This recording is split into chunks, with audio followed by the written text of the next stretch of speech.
party has finally managed to dredge through the wilderness, through volcanic ash, rushing rivers, deadly fauna, dense mushroom growth, and rocky terrain, all leading up to their first town in the Underdark after being turned away from Binfelder, seeking to reunite the druidic circle that has disappeared from the region. This session was their first really extended shopping session, so I've been preparing a lot of different vendors for a variety of the party's wants and needs, and we're going to break down some of them now. First on the list, Molten Vein Smithy. This is, they've been wanting or needing a place to actually procure items. I'm not going to have crazy items in here yet, but it is like their first official place where they have encountered an enchanter or and a smith for that matter. They're a set of brothers. It's called Molten Vein Smithy. Angram and Canum Copperthumb. They're two dwarven brothers who specialize in making magical arms and armaments. Angram, the smith, runs the forge and turns raw materials and hides that are rare or non into the base weapons or armor, while Kanan works as the enchanter behind the scenes, turning that work or weapon into the magical variety, whether it's started as it based on the exotic material, which sometimes I like to make it to where like exotic like hides of rare beasts, like let's say a dragon, could turn into cool bits of armor. I think there is a armor set for dragon scale mail, but we'll get over that. I think that would be cool for more sets of armor to like offer skinning, like an actual use besides just getting gold. Like you can turn that into like cool pieces of armor. I think that's sick. So that's why I mainly wanted that two sides of the shop, being able to turn things into weapons and armor with cool materials that they find in the world, and then also getting them enchanted. Not gonna be cheap, but it's still cool. It's a cool way to get them to explore the world.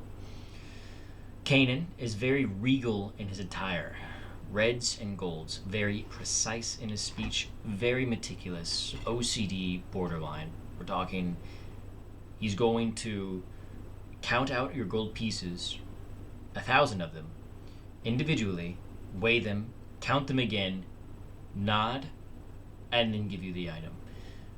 Very cleanly, very distant, very presentable. Great public speaking. I need to take notes. Angram, on the other hand, is very gruff and vulgar. He is crippled, not rippled.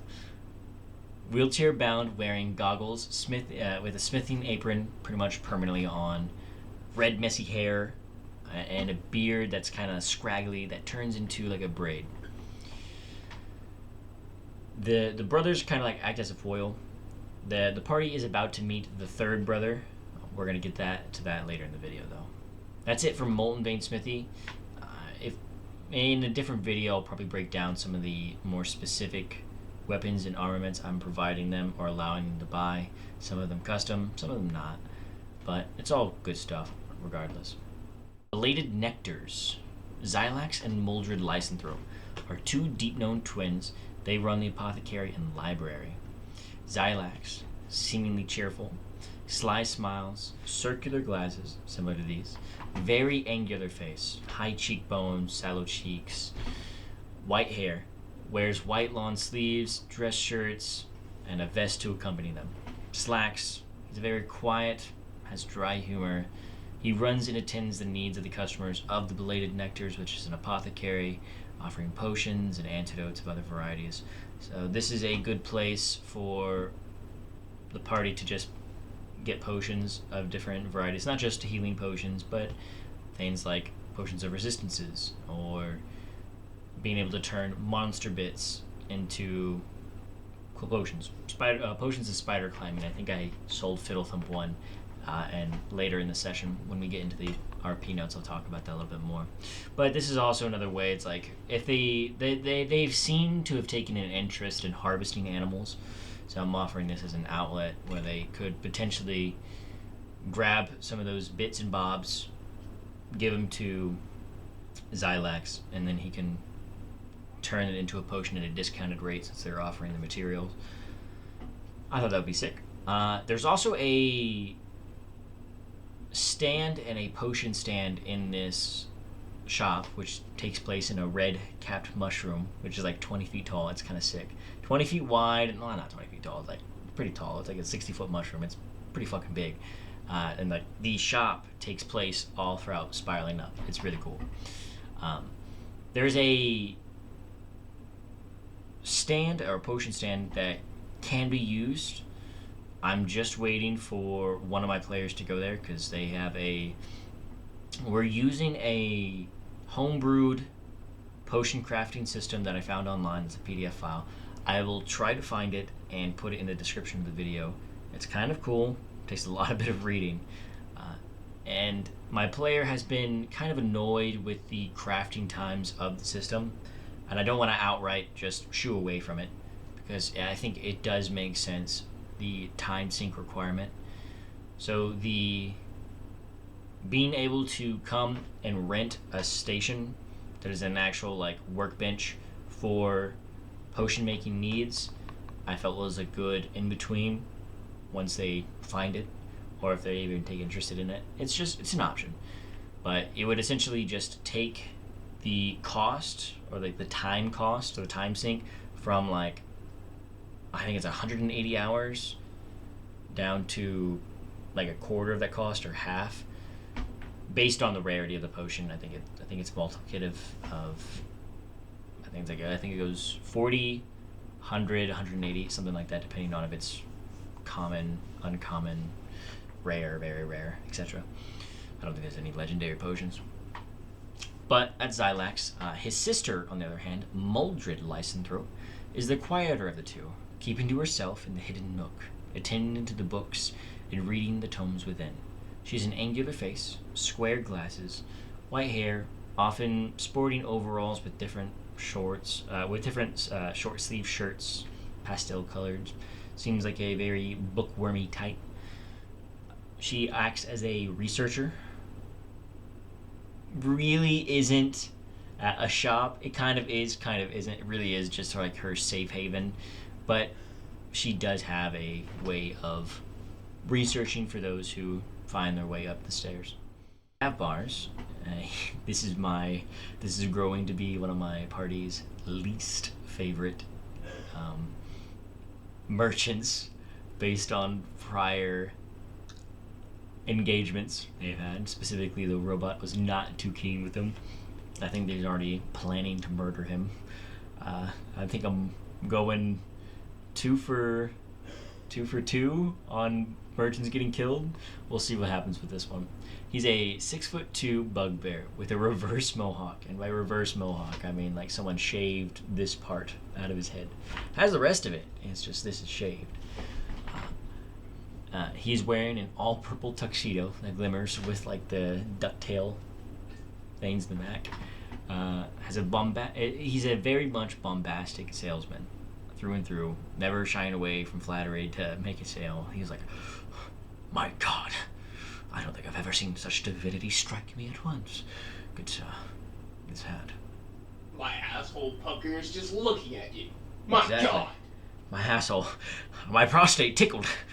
Yeah, that was my roommate. He's very he will do a lot to try to sell you a hat for 2 gold pieces at an exorbitant rate. And you know what? Oftentimes it works. He sells. This is pretty much where the party's gonna get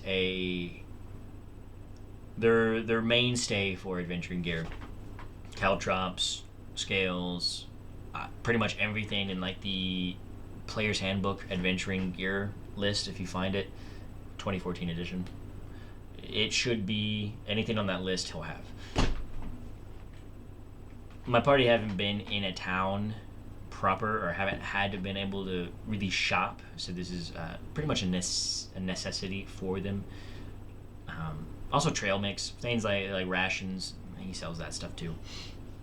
But also common and uncommon items, not necessarily really good, they're just common and uncommons, more so of the fun variety.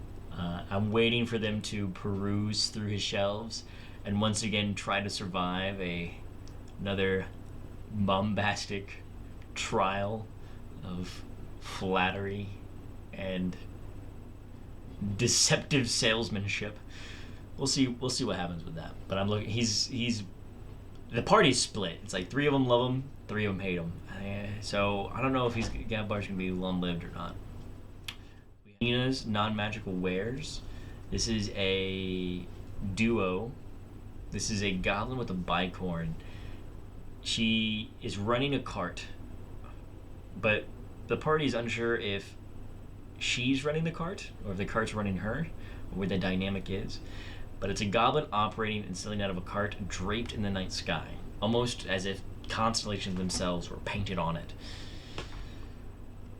Pure black, white stars, seemingly different bits of depth on the paint. It's really peculiar looking. Stands out. Brass wheels. This thing, no carriages, but the size of half the size of a school bus. Big carriage. Has a gruff voice, seems rather disinterested in whatever is happening at any given moment, but attends the customers with a level of, I guess, it's my job. Disappearing behind a curtain with different items for sale, and then bringing them back. The cart seems to rumble in disagreement when prices that are insufficient are offered, leading to an extended guessing game when it comes to price. The robot also did not enjoy this one, did not enjoy Nina, but he survived nonetheless. He actually got a haversack, I believe, because I took away their bag of holding. That's called party drama, though. We'll get into that in a later video. That's Nina's non-magical wares. She sells not necessarily weapons and armor, but things of like Ioun stones or sending stones. I'd say more so wondrous items she sells. So anything that's not going to be sold by the brothers or Gavbar's gets wound up in Nina's. But Nina's is one of those things where I have it set to them buying 1d4 items and then the cart shifts. And it's not necessarily just them. Any time an item is purchased, I'll pretty much roll. It's like I'll roll a d4 when she gets into a town. So I'll give it about a week. I'll guess how many items are sold, and once that's hit, it'll just move to a different town in the Underdark. So it's really a guessing game if she's going to be there or not. At the current moment, she is at the Three Kings. The Breath of the Mother, a dryad acting as a healer, going by the moniker Aunt Melina. This is actually one of my favorite characters. She has a bark skin with a white tattoo dots encompassing her forearms that make all the way up to her torso, turning into swirls on her front torso and her back. Bits of her skin are like breaking apart, and you can see inside, and it's just hollow. Her eyes are just green energy. The roots of her hair look like dreadlocks that just come back out, and at the back of her hair is just leaves. It's really cool.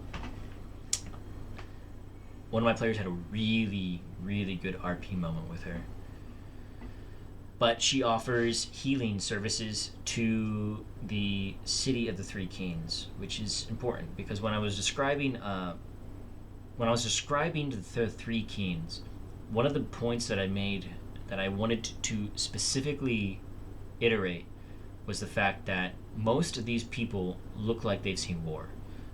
Appendages blown off, or not blown off, they're dripping blood, but like gone. Some of them having greenish hued, looking like not actual limbs, but having forms of shrubbery going down their arm, like leaves and vines, turning into what looks to be an actual appendage, with little bits of glowing, like phosphorescent mushrooms glowing on it, coming out of it, but making no limb. Whether that's an arm, fingers, legs, you name it. It seems like most of the town has had some kind of healing. It seems like this is the person that's been doing it. This town has seen war. Those are the main vendors of the town. So we're going to segue into The actual beginning of the session, they awoke in a cell. They pretty much entered in through the rock gardens, and the Three Keens is like the rock gardens encompass 60% of this screen space, and then the Three Keens exists pretty much all around wherever the rock gardens doesn't. There's a wrought iron gate that like covers that entire area. So, and it's shrouded in fog. But the druids take very, oh, at least the druids that are still on the outside of the gate, seeming have a very strict no enter policy, as one would hope with a thing called the Rock Gardens. The party got found exiting the Rock Gardens. Through situations out of their control, they did wind up in the Rock Gardens and came out to the outside of the gate. One of the guards fled and pretty much apprehended them. It was either go to the cells and sleep there or fight the city watch and not get to a town. So they eventually chose wisely and decided to sequester their bloodlust and spend the night in jail. At the end of their stay, they got questioned by the Three Keens: Archon Copperthumb, Oxthrum Mysengor, and Elandra Silkson, each representing their races, unions, and the alliance that formed the Three Keens Union. Three Keens. Archon Copperthumb is a dwarf, Oxthrum is a deep gnome, druid, and Elandra Silkson is a female drow. All three of them pretty much extended after interrogating to their heart's content at the bound prisoners. Somewhat bound prisoners, it's hard to really confine level 7 fuckery, but nonetheless, they interrogated and then offered a dinner around 2.5 days after they gave the party time to explore the town and take whatever business they needed.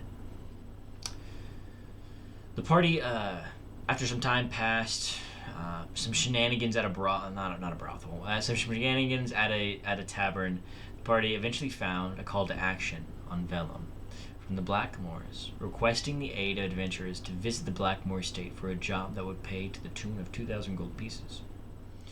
With them still not hearing anything from Parzival on when they were going to make their first expedition into the Rock Gardens to help find the individuals of this circle, who they might be, they decided to take up that request.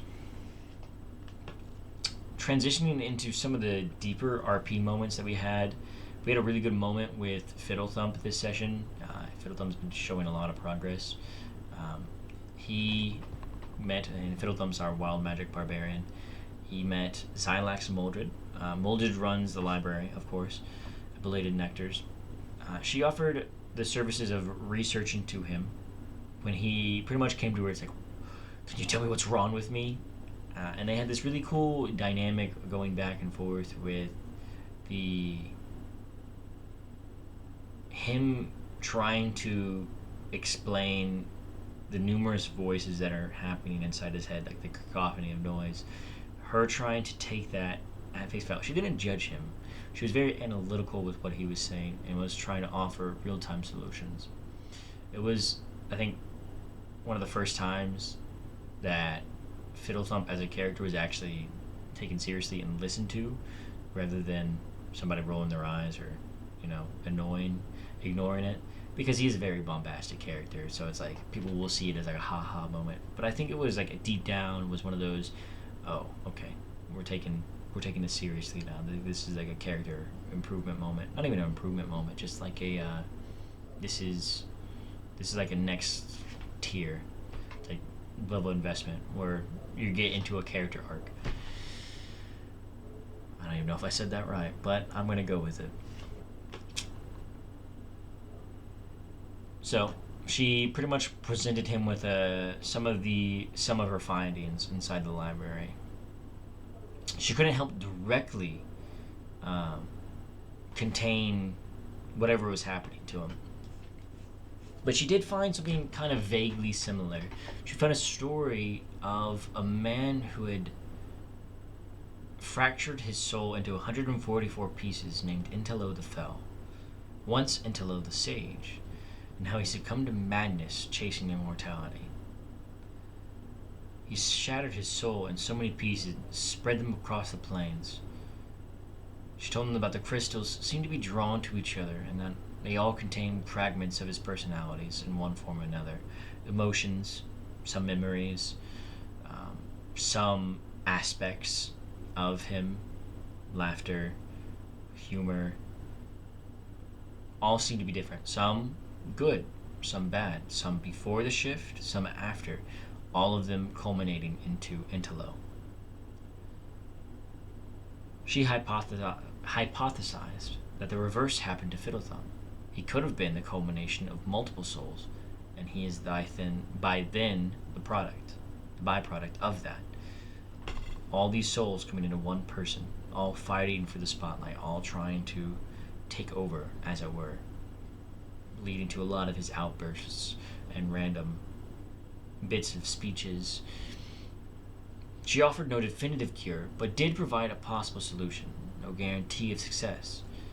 However, if he were capable, she suggested that if he was capable of acquiring a ring of mind shielding, and then were to die with it, which of the personalities would stay in the ring, and which would leave? Which one of those is Fiddlethump? Because Fiddlethump is essentially the culmination of a lot of souls, or the personalities that are contained within him. So, with Myriad Mind Shield, you can only contain one. So who would be brought to the forefront? If he wants the voices to stop, it's a suggestion. Moving on, Lafir had a really good moment with Aunt Melina, in which he pretty much asked for healing from her. He wasn't able to pay the fee that was being asked, which was 1,000 gold pieces. Fair enough. So, she offered a payment plan, and pretty much hinted that most of the town seemed to be on a similar plan, and that he could pay when he could. She mentioned, "You are a good person. I can sense it. You seem to think you are not, but luckily it is our actions that determine who we are and what we do, not our thoughts. We all feel like we are evil or dissidents, but our actions help shine a light in what and who we truly are. Dream. Dream not of what has been done, but on what could be done, and who you wish to be, not who you think you are." She said this while mixing a tincture in a mortal and pestle, rubbing the substance on her hand and holding it onto his eye. He fell to his knees as she caught him and laid him down to rest, and he faded to black as she finished her sentence. My player was not prepared for this. To be fair, most of that was off the dome. I knew that she was going to have a moment with whoever entered her shop. She sees with more than just eyes. I like to steal that line from Thor. I forget which one, but it's Thor's mother said that, and I kind of wanted a character that kind of saw more into people who they were, that let me kind of probe into their insecurities, their characters, and pretty much throw that in their face. And it was a really, really powerful moment, that session. I still want to touch base with a couple of my characters. There's a lot to do in this town, so they have a lot of time, especially since I think Lafir is still recovering from being deattuned from the pyramid, which gives him a -7 on all his rolls. I think he's down to a -3 now. It falls off every long rest. So it's coming. It's coming. But the party ended their session heading toward the Blackmore estate, carrying carrying a warning from Canaan that several adventurers had sought the same quest and had never returned. Whatever they were offering, they were not telling the entire truth. Thanks for watching.